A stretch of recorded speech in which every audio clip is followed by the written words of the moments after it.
नमस्कार, आप सभी का स्वागत है रेडियो द्वारका फटाफट में। जैसा कि आप सभी जानते हैं, 2014 से लगातार स्वदेशी जागरण मंच स्वदेशी मेला आयोजित करता आ रहा है और यह मेला सीसीआरटी के अंदर आयोजित होता है। रविवार को सीसीआरटी परिसर में इस मेले के लिए डेट लॉन्च और पोस्टर का अनावरण कार्यक्रम आयोजित किया गया।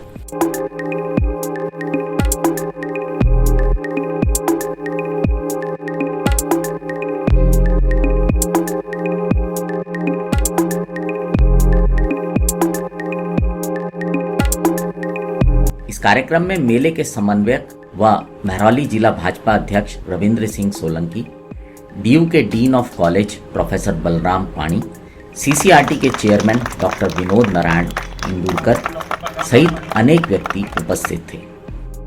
आइए अब आपको बताते हैं इस मेले के विषय में क्या कहा रविंद्र सोलंकी जी ने। 2014 से हर साल सीसीआरटी में एक भव्य स्वदेशी मेला होता है और इस बार इसकी महत्ता और बढ़ गई है जब जिस तरह का माहौल देश में कहीं ना कहीं एक दबाव की राजनीति इंटरनेशनली हुई है, उस पर सब जितने भी जनता है, जितने भी लोग हैं, उनके लिए स्वदेशी और आवश्यक हो गई है, ज़रूरी हो गई है।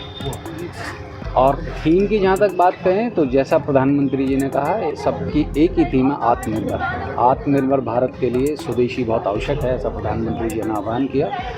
लाल किले की प्राचीर से उन्होंने विशेष रूप से सब जनता को संदेश दिया है कि स्वदेशी ही एक विकल्प है और 2047 का जो संकल्प है कि भारत विकसित राष्ट्र बनेगा, तो उसका रास्ता कहीं ना कहीं स्वदेशी से होकर गुजरता है।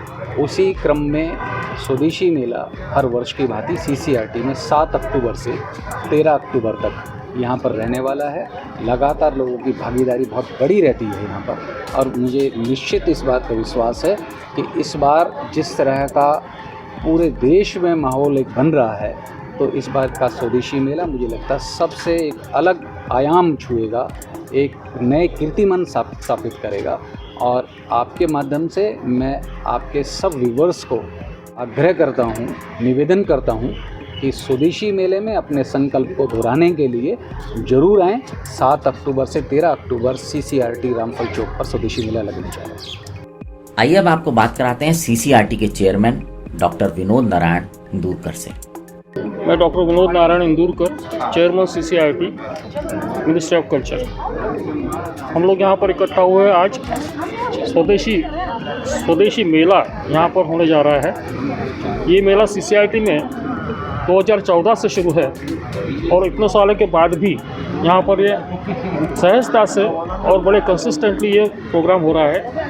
हर साल यहाँ पे देखा जा रहा है कि जो लोग आते हैं उनकी संख्या बढ़ रही है और लोगों तक ये बात पहुँच रही है कि स्वदेशी क्यों आवश्यक है। हमारे प्रधानमंत्री जी ने भी कहा है स्वदेशी जागरण करना बहुत आवश्यक है। एक क्रिएटिव इकोनॉमिक्स नाम की जो बात चल रही है वो भी स्वदेशी मंच के माध्यम से हम पूर्ण कर सकते हैं। ऐसा एक जुनून अभी सब कार्यकर्ताओं में है। सारे कार्यकर्ता जो आज यहाँ पर जमा हुए हैं, इकट्ठा हुए हैं, ये सारे अभी 10 दिन काम करेंगे। 7 अक्टूबर से है, तो जो भी यहाँ पर जो कार्यक्रम होंगे, जो भी यहाँ पर लोग आने वाले हैं, उनका जो भी स्वदेशी माल यहाँ पर आने वाला है उसकी भी प्रशंसा होने वाली है, क्योंकि यहाँ पर लोग आते हैं, हज़ारों की संख्या में आते हैं और ये जो भी यहाँ पर बनता है, जो भी यहाँ पर दिखाई जाता है, उसका और संस्कृति के साथ में एक संबंध जुड़ा हुआ है। मैं समझता हूँ कि ये जो मेला है, ये हर साल जो लगता है, इसकी व्यापकता बहुत बड़ी है और ये इसके बाद में भी और अच्छे प्रमाण में होना चाहिए। यहाँ पर कलाग्राम जो बनने वाला है, उस कलाग्राम में जब अगले साल से ये शुरू हो जाएगा तो भव्य प्रमाण में हो सकेगा। यह मेला पिछले कई वर्षों से आकर्षण का केंद्र रहा है और इस बार की उम्मीद जताई जा रही है कि भारी संख्या में लोग यहाँ आएंगे, खरीदारी करेंगे और इस मेले का आनंद लेंगे। इस मेले से संबंधित और भी अपडेट जानने के लिए आप जुड़े रहें रेडियो द्वारका फटाफट के साथ। अब आपसे विदा लेते हैं। नमस्कार।